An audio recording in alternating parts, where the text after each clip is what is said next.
بسم اللہ الرحمن الرحیم۔ حدیث نبوی۔ حضرت ابو ہریرہ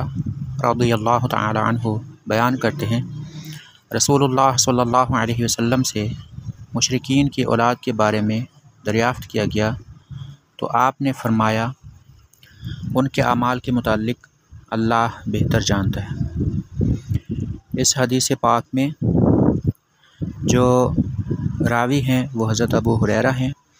اور یہ وہ صحابی ہیں کہ جنہوں نے بہت زیادہ احادیث روایت کی ہیں۔ نبی کریم صلی اللہ علیہ وسلم نے اس حدیث پاک میں مشرکین کی اولاد کے بارے میں، یعنی ان کے انجام کے بارے میں یہ فرمایا ہے کہ ان کے اعمال کے بارے میں اور ان کے انجام کے بارے میں اللہ بہتر جانتا ہے، یعنی انہیں جنت ملے گی یا دوزخ ملے گی، اس کے بارے میں اللہ جانتا ہے۔ غالباً یہ تب کا فرمان ہے جب مشرکین کی اولاد کے بارے میں اللہ تعالی نے وحی نہیں فرمائی تھی۔ جہاں تک مشرکین کی اولاد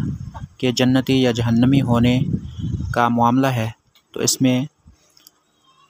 علماء مسلمین کی 4-5 رائے ہیں جو کہ مختلف ہیں، اور ان میں سے ایک رائے یہ ہے کہ مشرکین کی اولاد جو بلوغت سے پہلے اور عاقل ہونے سے پہلے فوت ہو گئی تو وہ جنتی ہے، لیکن جنت میں ان کو وہ مقام نہیں ملے گا جو ایک مسلمان کا ہوگا، یعنی مشرکین کی اولاد مسلمانوں کی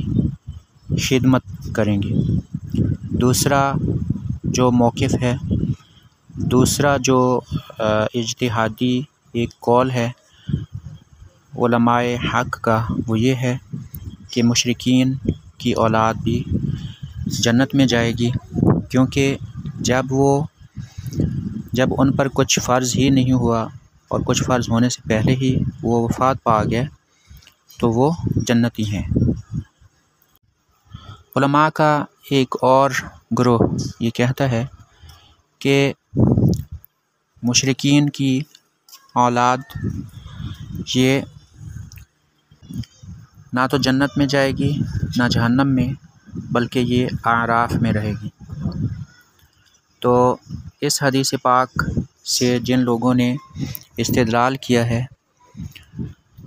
تو ان کا موقف کچھ اور ہے، اور دوسری احادیث کو ساتھ ملا کر جن علماء نے اجتہاد فرمایا ہے اور استدلال کیا ہے تو ان کا اجتہاد کچھ اور بتاتا ہے۔ بہرحال مشرکین کے وہ بچے کہ جو بلوغت اور عاقل ہونے سے پہلے فوت ہو گیا، ان کے بارے میں ہمارا ظن غالب یہی ہے کہ اللہ پاک ان کو جنت عطا فرمائے گا۔